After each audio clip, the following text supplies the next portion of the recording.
Jake had been a trucker long enough to know the signs of exhaustion. The heavy eyelids, the blurred lines on the road, and the creeping sensation that he might drift off any second. It wasn't safe to push it, no matter how tight the deadline. So, when he saw a sign for a rest stop a mile ahead, he decided to pull in. It wasn't on his usual route, but he figured a quick nap wouldn't hurt. The rest stop appeared just as the sign promised, nestled in the shadow of a dense forest. It wasn't the typical kind with bright lights and vending machines. This one was older, with a single weathered building and a few picnic tables scattered under tall trees. The parking lot was nearly empty, save for a few cars parked off to the side. Jake eased his truck into a spot near the edge of the lot and shut off the engine. The silence was immediate and overwhelming, broken only by the faint rustle of leaves in the breeze. He leaned back in his seat and closed his eyes, but sleep didn't come. After a few restless minutes, Jake sat up and sighed. The stillness was unsettling, as though the rest stop itself was holding its breath. He decided to stretch his legs and maybe grab a soda from the vending machine he thought he'd seen near the building. Stepping out of the truck, Jake noticed how unusually dark it was. The overhead lamps cast dim, sickly pools of light, barely illuminating the lot. The building's windows were dark, but a faint glow seeped out from the edges of the door. As he approached the vending machine, Jake realized it wasn't working. The screen was blank, and the buttons didn't respond when he pressed them. Shrugging, he turned toward the building, hoping someone inside might help. The door creaked as he pushed it open, and a bell overhead jingled faintly. Inside, the air was cold and carried a faint metallic tang, like old blood. The room was empty except for a counter at the far end and a few rows of shelves stocked with dusty snacks and outdated magazines. "Hello?" Jake called out, his voice echoing in the stillness. No answer. He stepped inside, his boots scuffing against the worn linoleum. As he walked toward the counter, he noticed something odd. There were no prices on any of the items. In fact, the labels were blank, their surfaces faded as if they'd been sitting there for decades. "Hello?" he called again, louder this time. A sudden noise behind him made him spin around. One of the chairs near the tables in the corner had fallen over, though no one was there to knock it down. Jake's skin prickled, and he took a cautious step back toward the door. The bell jingled again, but this time it wasn't him moving the door. It swung open slowly, revealing a figure silhouetted against the dim parking lot lights. The person was tall and thin, their face obscured by a wide-brimmed hat. "Need help with something?" the figure asked. Their voice was smooth, almost too smooth, like silk sliding over glass. Jake hesitated. Yeah, just looking for a drink or something, but the machine's busted." Their movements unnaturally fluid. As they moved closer, Jake could see their face, or rather, the lack of one. The shadows of the hat seemed to swallow all detail, leaving a void where their features should have been. "I can get you what you need," the figure said. They moved behind the counter, their hands long and pale, reaching for something beneath it. Jake felt every instinct scream at him to leave, but his legs refused to move. He watched as the figure placed a small glass bottle on the counter. It was filled with a dark, viscous liquid that seemed to swirl on its own, even though the bottle was still. "What's that?" Jake asked, his voice shaky. "It's what you need," the figure replied, tilting their head. "Drink, and you'll feel better." Jake shook his head, backing away. "I don't think so. I'll just get back on the road." "You won't make it," the figure said, their voice sharper now. "You're too tired. Drink." Jake turned and bolted for the door. The bell jingled as he shoved it open and sprinted toward his truck. Behind him, he could hear the sound of the figure's footsteps, slow and deliberate, following him. He jumped into the cab and locked the doors, fumbling with the keys. The engine roared to life, and Jake floored the gas, speeding out of the lot. As he merged back onto the highway, he glanced in the rearview mirror. The rest stop was gone. The lot, the building, even the sign, it had all vanished, replaced by an empty stretch of tree. Jake's hands trembled on the wheel, his mind racing. He drove for miles, refusing to stop, until he saw another rest stop up ahead. This one was bright and bustling, with cars and trucks parked under glowing lights. He pulled in, his heart still pounding, and stepped out of the cab. The normalcy of the place was a relief. He headed inside, grabbed a coffee, and tried to shake off the strange encounter. But as he walked back to his truck, he stopped cold. Sitting on his passenger's seat was the glass bottle, its dark liquid swirling in the faint light. The figure's voice echoed in his mind, "You'll feel better." Jake stared at the bottle, dread pooling in his stomach. The highway stretched out before him, dark and endless, and he realized he couldn't remember where he was headed, or if he'd ever left the first rest stop at all. Jake stood there, frozen in place, staring at the bottle on his passenger seat. His pulse quickened, and his breath became shallow as he slowly stepped toward his truck. His fingers hovered over the door handle, but he couldn't bring himself to open it. He didn't want to touch the bottle, didn't want to know how it had gotten there. His mind raced. Was it real? Had he just imagined the strange rest stop, the figure with no face? But he knew deep down that it wasn't his imagination. He had seen the figure. He had felt the cold presence pressing in on him. And now, this bottle, this eerie, unsettling bee bottle, was sitting in his truck as if it had always been there. With a shaky hand, Jake reached for the door and slid inside. He sat there for a moment, the bottle still resting on the passenger seat like a curse waiting to be unsealed. The shadows of the night were thick, and the road stretched endlessly ahead. The quiet of the desert surrounded him, punctuated only by the soft hum of. He needed to leave. The longer he stayed here, the more something told him that the road itself, this endless highway, was part of it. That figure, the strange rest stop, the bottle, it was all connected. But to where? And why? Jake slammed the door shut, his hands gripping the steering wheel, but his gaze never left the bottle. He started the truck and pulled out of the lot, the tires crunching on the gravel as he accelerated. He glanced in the rearview mirror, half expecting to see the rest stop still there, looming in the distance. But it was gone. There was nothing but the empty stretch of highway behind him. As the miles passed, Jake's unease began to fade, replaced by a nagging exhaustion. His eyelids grew heavy and his vision blurred. The road was long and straight, with nothing on either side but the occasional dark shape of a tree or distant rock formation. He yawned, wiping his eyes. He couldn't remember the last time he had really slept. Maybe he was just tired. Maybe he was seeing things. Maybe the bottle was just a prank, left behind by some other driver who had pulled out before him. But the more he thought about it, the less he believed that. The bottle was too strange. It didn't belong here. Suddenly, the radio flickered to life, breaking the silence with a low, crackling noise. It was a strange station, one he didn't recognize. The voice on the radio was distorted, but it was unmistakable. "You've already drunk it, haven't you?" The voice was soft, almost like a whisper, but it was unmistakably clear. "You're not alone. You've already taken a step into the unknown." Jake's heart lurched in his chest, and he slammed his hand against the radio dial, trying to turn it off. But the voice didn't stop. It continued, louder now, as if it were right next to him. "The bottle is always waiting, always watching. You can't escape it. You can't escape them." Jake's breath caught in his throat. He gripped the wheel harder, the truck swerving slightly as his hands began to shake. He glanced at the bottle on the passenger seat once again, and this time, it seemed to glow faintly in the darkness, a sinister pulse that made his skin crawl. He couldn't take it anymore. He couldn't ignore it. Without thinking, Jake reached for the bottle. His fingers wrapped around the glass, and he lifted it toward his lips. The liquid inside seemed to shimmer, as if alive. The voice on the radio grew louder, urging him on. "Drink it. You've already taken a step. Let it take you further." His hand shook as he uncorked the bottle, the faint metallic smell rising from it. He hesitated.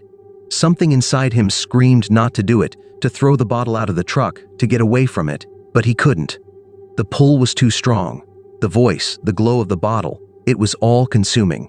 He had to drink it. Jake tipped the bottle to his lips. The liquid was thick and tasted bitter, like nothing he had ever tasted before. It slid down his throat, cold and heavy. A strange warmth spread through his chest, and for a moment he felt peaceful. It was like the exhaustion that had been weighing him down for hours had melted away. He could breathe easier. His mind felt clearer. Maybe he had been wrong about everything. Maybe this was exactly what he needed. But then, something changed. The warmth grew, spreading from his chest to his limbs until it was a suffocating heat.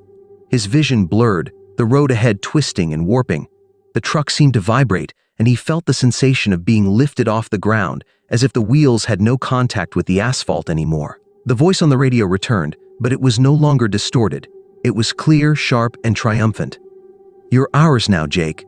There's no turning back." The truck lurched violently, and Jake gripped the steering wheel to steady himself, but his hands felt weak.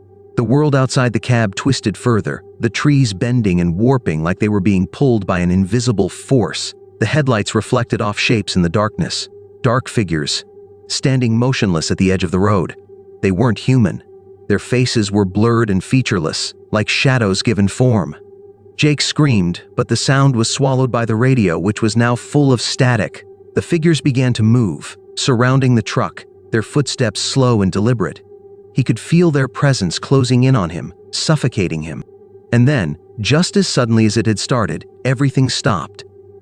Jake opened his eyes. The road was straight again.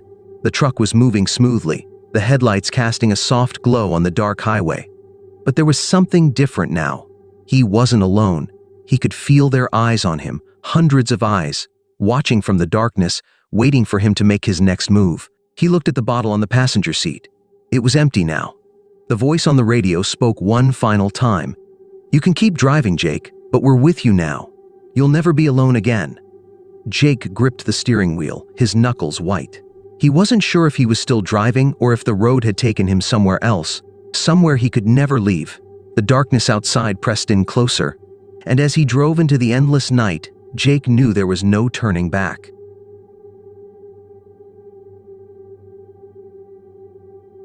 Todd had been driving trucks for over 15 years, and in all that time, he'd seen just about everything you could imagine on the road.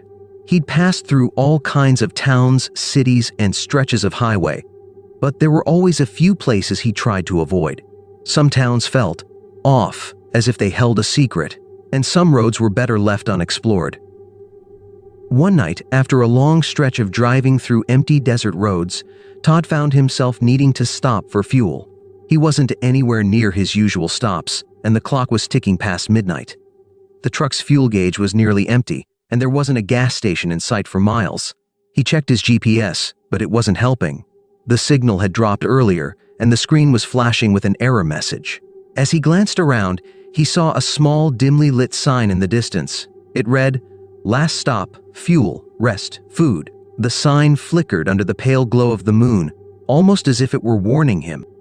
Todd's gut instinct told him to keep going, but his rational side reminded him that he had no other choice. He needed fuel. He needed rest. He didn't want to risk running out of gas in the middle of nowhere, so he turned off the highway and followed the signs that led him deeper into the desert. The road was narrow and winding, the pavement cracked and uneven. As he drove, the night seemed to grow darker, the stars barely visible behind a blanket of clouds. The air felt still, as if time itself had stopped. It was too quiet. Todd felt the weight of the silence press in on him. He wasn't used to this level of isolation, especially this far from civilization. After what felt like an eternity, he saw the rest stop in the distance. It looked old, the kind of place that hadn't been renovated in decades. The gas pumps were rusted, and the neon sign above the door flickered erratically. The building itself was a small, squat structure, lit only by a single light hanging above the door. Todd parked next to one of the pumps and turned off the engine, letting the silence envelop him. He got out and stretched, the desert air cool against his skin. He glanced around, but there were no other cars in sight. It was just him and this desolate place. He walked toward the door, which creaked as he pushed it open. Inside, the air was musty, and the smell of stale coffee hung in the air. The walls were lined with shelves stocked with canned goods, snacks, and old maps, their edges yellowed and curling. Behind the counter, a middle-aged man sat in a worn-out chair, reading a newspaper. He didn't look up when Todd entered. Hey, Todd said, trying to break the silence. "I need to fill up and maybe grab a bite." The man didn't respond immediately. Instead, he slowly folded his newspaper and looked Todd over with tired eyes. "Fuel's out back," he said in a gravelly voice. "You can grab what you need from the cooler." Todd rowed. "Right, thanks." He turned to head toward the back of the store, but before he could get far, the man spoke again. "You shouldn't be here," he muttered, barely loud enough to hear. "You should keep driving." Todd froze, turning back toward the man. "What do you mean? I just need fuel." The man didn't answer at first, his eyes fixed on the floor. Then, slowly, he looked up again. "I don't know why you stopped. You should have just kept going. But now you're in it." Todd's unease deepened, but he didn't press the issue. He just nodded and walked toward the back of the store, pretending to ignore the strange vibe in the air. In the cooler, he grabbed a bottle of water and a sandwich, then made his way to the counter to pay. The man didn't move, his gaze locked on the door as if waiting for something to happen. Todd laid the items on the counter, and the man rang them up without a word. As Todd fumbled for his wallet, he noticed something odd. A small silver key was sitting on the counter. It looked old, its edges worn smooth by time. "What's this for?" Todd asked, picking up the key. The man didn't respond for a moment. Then he glanced up, his face pale. "That key," he said softly, "is for the room in the back.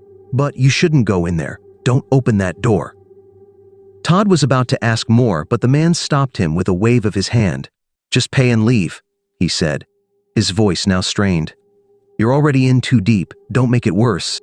Feeling a growing sense of dread, Todd placed his money on the counter and took the key. The man didn't say anything more, just returned to his chair, his eyes fixed on the door. Todd left the store, trying to shake off the strange feeling gnawing at him. The night air felt colder now, and the rest stop seemed more foreboding than before. But his fuel gauge was empty, and he needed to get moving. He walked over to the pump and started refueling his truck, glancing nervously at the building behind him. As the gas flowed into the tank, Todd's eyes fell on the small door at the back of the building. It was cracked slightly open, as if inviting him to see what lay beyond. His hand tightened around the key in his pocket. The man's warning echoed in his mind. "Don't open that door." But the curiosity was too much to resist. Todd walked toward the door, his heart pounding. He stopped in front of it, holding the key in his hand, unsure of what to do next. The door creaked as he pushed it open, revealing a narrow hallway that led into the depths of the building. The air inside was thick and cold, and the walls seemed to close in around him as he stepped further in. He turned the corner and saw a small room at the end of the hallway. The door was slightly ajar, just wide enough for him to see inside.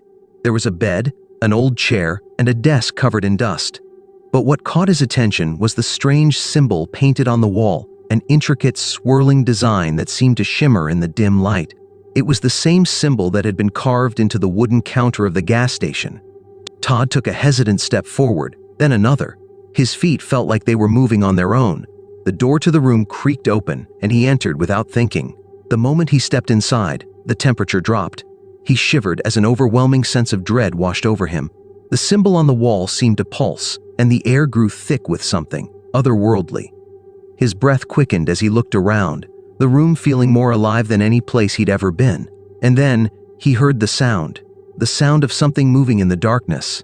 It was a low, guttural growl, like an animal in pain. Todd spun around, his heart racing. The room was now dark, the light from the hallway barely visible. He backed toward the door, his breath ragged, but as he turned the handle, it wouldn't budge. The growl grew louder, and Todd felt the presence of something unnatural closing in on him. In a pocket, his mind racing. Then, just as the growl reached its peak, the door flung open, and he stumbled out into the hallway, his legs shaking. The rest stop was no longer quiet. The air was thick with whispers, faint voices coming from nowhere. The man from the counter was gone, and the shelves in the store were now empty, as if the place had been abandoned for years. Todd ran back to his truck, his legs barely keeping him upright, and jumped into the cab. He didn't even bother to close the door behind him as he slammed the truck into gear. The engine roared to life, and he sped out of the lot, the headlights illuminating the road ahead. He glanced in the rearview mirror. The rest stop was gone. There was nothing left but the endless desert stretching out before him, as if the place had never existed at all. Todd drove for miles without stopping, his heart still pounding in his chest. But no matter how far he drove, the feeling of being watched never left him. He couldn't shake the sense that the road ahead had become different, twisted, and he knew, deep down, that he would never truly escape the last hours, his hands gripping the wheel tightly, his knuckles white. The highway stretched endlessly before him, a ribbon of asphalt cutting through an oppressive darkness. The headlights illuminated only a few feet ahead, and the desert around him felt like a vast black void, swallowing the world. He couldn't shake the feeling that he wasn't alone. The whispers had followed him, faint and indistinct, like the wind carrying the voices of the dead. Occasionally he thought he saw movement in the corner of his eye, shadowy figures darting just beyond the reach of his headlights. When he looked, there was nothing. As the miles rolled by, the highway seemed unfamiliar. Todd had driven this route countless times before, but now it felt wrong. The mile markers were missing, and the road signs were faded or blank, offering no indication of where he was or how far he had to go. Even the stars above seemed distorted, their faint light twisted into unfamiliar constellations. Finally, the tension became unbearable. He pulled the truck to the side of the road, letting the engine idle as he took a moment to catch his breath. He leaned his head back against the seat, his eyes closed. "This isn't happening," he whispered to himself. "It's just a dream, a bad dream." But the cold, unyielding feel of the steering wheel beneath his hands and the faint hum of the engine told him otherwise. Suddenly, the CB radio crackled. "Breaker 19, this is Nightshade calling. Anybody out there?" Todd froze. The radio had been silent all night. He hesitated, then reached for the receiver. "This is Igwayman," he said, using his usual handle. "I hear you, Nightshade. What's going on?" There was a long pause, and then the voice came again, low and strained. "You're not where you think you are, Highwayman. You've crossed over." Todd's blood ran cold. "What are you talking about?" "You stopped at the wrong place," the voice replied. "The last stop isn't just a gas station, it's a gateway, a thin place between worlds. If you go too far, you don't come back." Todd felt a chill creep down his spine. "What am I supposed to do? How do I get back?" The voice hesitated. "You have to find the markers. Look for the signs, but be careful. The road won't make it easy for you." "What markers? What signs?" Todd demanded. The radio went dead. Todd gritted his teeth, gripping the wheel tightly. He didn't know what else to do but keep driving. He pulled back onto the highway, the truck's headlights cutting through the darkness. The whispers were louder now, almost like a chorus, their words still unintelligible but pressing against his mind like a weight. He focused on the road ahead, scanning for anything that might resemble a marker or a sign. At first, there was nothing but the endless stretch of asphalt. But then, in the distance, he saw a faint glow, a single light flickering by the side of the road. As he approached, he realized it was an old mile marker post, its paint faded and cracked. The number on it was barely legible, but it seemed to read 13. Todd slowed down, staring at the marker as he passed. The whispers grew louder, more insistent, as if the marker had agitated whatever was lurking in the darkness. He glanced in the rearview mirror and saw something moving behind him, something large and shadowy, keeping pace with his truck. He floored the gas, his heart pounding. The truck roared forward, the engine straining as the speedometer climbed. The shadow didn't fall back. It stayed with him, its form shifting and writhing, like smoke given shape. Then, just as suddenly as it had appeared, the shadow vanished. Todd let out a shaky breath, but his relief was short-lived. Up ahead, the road split into two paths. There were no signs, no indications of which way to go. Both routes stretched into the darkness, identical and featureless. The whispers returned, louder than ever, almost drowning out the rumble of the engine. They seemed to be pulling him toward the left path, a subtle pressure urging him to turn. But something inside him resisted. He thought about the man at the gas station, his warning not to go further, not to open the door. Todd gritted his teeth and veered right instead. The whispers turned into screams. The air grew heavy, and the truck began to shake violently. The headlights flickered, casting strange, twisting shadows across the road. Todd fought to keep control of the wheel as the truck swerved, the pavement beneath him feeling like it was shifting and cracking. Suddenly, the screaming stopped. The road smoothed out, and the headlights stabilized. Todd blinked, his breath coming in ragged gasps. Up ahead, he saw another marker, glowing faintly in the distance. This one read 12. Todd frowned. He had gone further, but the marker counted backward. Was it a countdown? To what? He kept driving, the markers appearing at irregular intervals. 11, 10, 9. Each time he passed one, the air grew colder, and the whispers grew quieter, as if he was moving away from whatever was hunting him. But then, at marker 5, the road ahead split again. This time, both paths were marked with strange symbols painted on the asphalt, symbols that looked eerily similar to the one he had seen in the back room of the gas station. The left path was dark, the pavement cracked and overgrown with weeds. The right path was smooth, its surface reflecting the faint light of his headlights. The radio crackled again. "Choose carefully," Nightshade's voice warned. "The easy road isn't always the safe one." Todd hesitated, his hands trembling on the wheel. The whispers had returned, pulling him toward the right path, the smoother road. But he couldn't shake the feeling that it was a trap. Gritting his teeth, he turned left. The truck rumbled over the cracked pavement, the ride rough and uneven. The darkness seemed thicker here, pressing in on the cab like a living thing.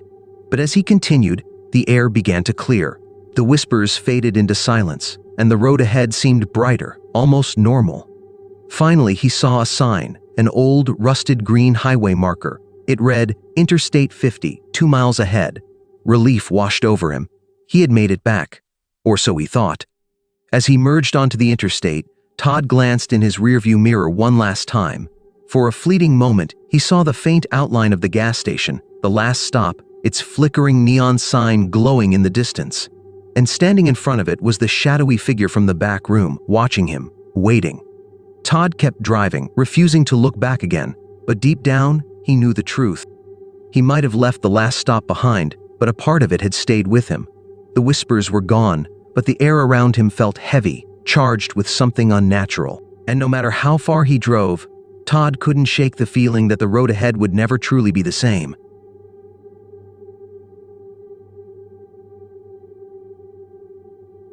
Eddie had been a trucker for nearly 20 years. He loved the freedom of the open road, the endless highways, and the solitude that came with them. Tonight, however, something felt different. He was driving a late-night haul through the desert, a stretch of road he'd traveled many times before. But there was a strange unease in the air, as if the silence itself was watching him. It was close to midnight when Eddie realized how isolated this stretch of road was. No cars had passed him for miles. The desert stretched out endlessly on either side, lit only by the dim glow of the moon. He turned on the radio to break the silence, but all he got was static. He adjusted the dial, searching for a station, but there was nothing, not even the faintest signal. Eddie sighed and focused back on the road. In the rearview mirror, he caught a glimpse of something, a pair of headlights in the distance. Relief washed over him.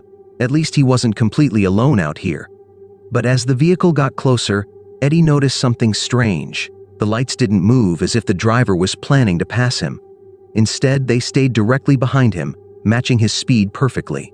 He signaled and moved to the right lane, giving the truck space to pass. The other vehicle followed. Eddie frowned and sped up. The headlights followed suit, staying just as close. His grip on the wheel tightened. Maybe it was another trucker playing games, or maybe they were just being cautious on the empty road. Still, it made his skin crawl. The truck behind him honked its horn, a deep, guttural sound that echoed unnaturally through the night. Eddie's heart raced as he glanced in the mirror. The headlights were blinding now, impossibly bright, filling the cab with an intense white glow. Eddie blinked and looked back at the road, trying to focus. But when he glanced in the mirror again, the lights were gone. He slowed down, squinting into the rearview mirror, but the road behind him was empty. Confused, Eddie checked his side mirrors. Nothing. The truck was gone, as if it had never been. His hissed in his ears as he tried to shake off the unease. It was probably a trick of the light, he told himself. Maybe the other driver had taken an exit he hadn't noticed. But deep down, he knew that wasn't true. Minutes later, the radio crackled to life, startling Eddie. At first, it was just static, but then a faint voice came through. It was garbled, distorted, but he could make out the words, "Turn back, before it's too late." Eddie's breath hitched. He turned the radio off, but the voice continued, growing louder as if it were inside the cab with him. "Leave now, or you'll never leave." On the dashboard, his voice shaky. "Enough of this crap." The voice faded and the cab fell silent again, but the damage was done. Eddie's nerves were frayed, and the sense of being watched grew stronger with every mile.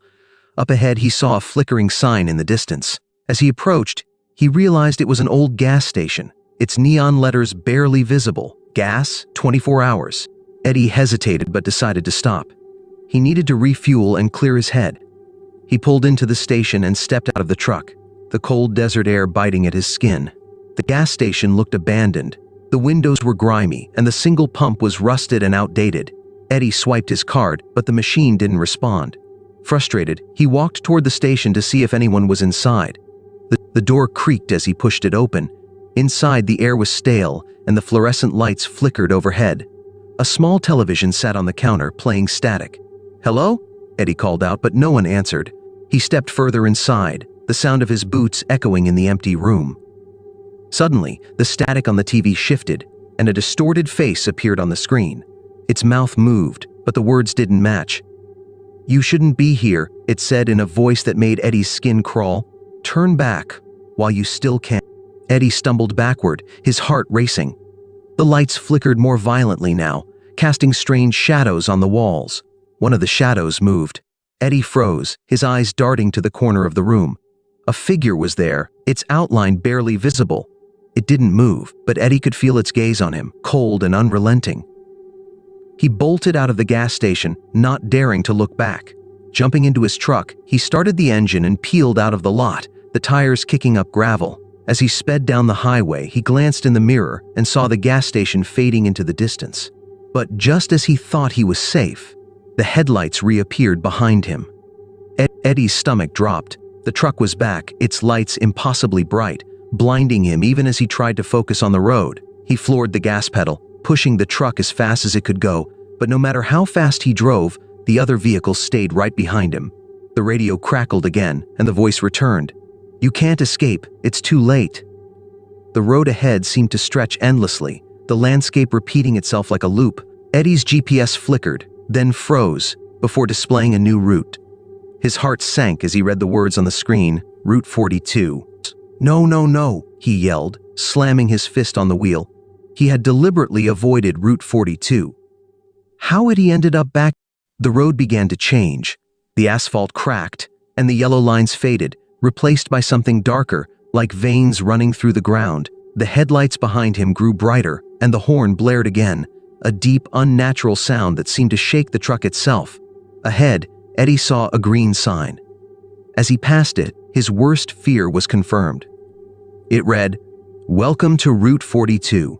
He screamed in frustration and slammed on the brakes. The truck skidded to a stop, and for a moment, there was silence. But when he looked in the mirror, he saw the headlights closing in. They didn't stop, they didn't slow down. They rushed toward him, filling the cab with blinding light. Eddie shut his eyes and braced for impact. But when he opened them again, he was no longer on the road. He was sitting in his truck, parked in front of the gas station. The same gas station. His radio crackled, and the voice spoke one final time. "This is your road now." Eddie looked around, his breath shallow. The landscape was the same, but something was different. The road stretched out ahead, endless and dark, as if waiting for him to start driving again. In the distance, the faint glow of headlights appeared, growing closer.